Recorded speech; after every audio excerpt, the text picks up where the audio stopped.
लागे होते गे बाबा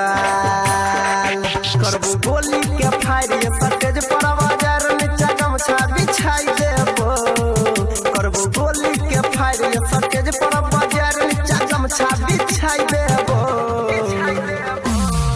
बारबो चोली पले जरा लाइट नमरिया मुंह में घुसाई देबो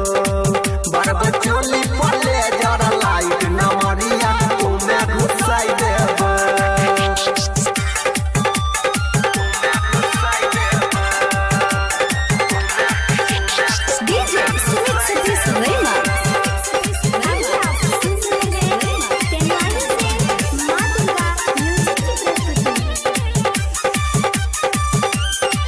सभे तो हर दीवाना गे चलतो ने कवनो बहाना गे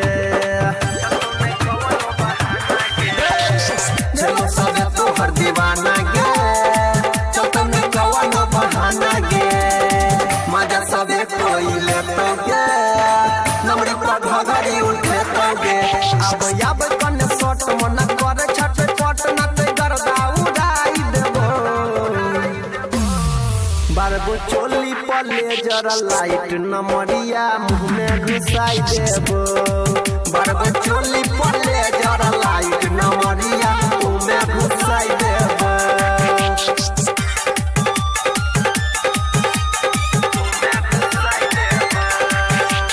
डीजे सुमित सतीश रेमा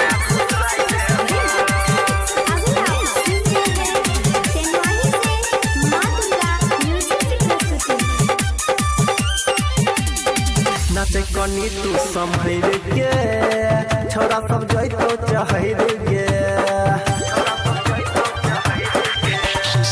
नाचे कनी तू संभर के छोरा सब जइतो चहर के चलो जे छोटे का सामान के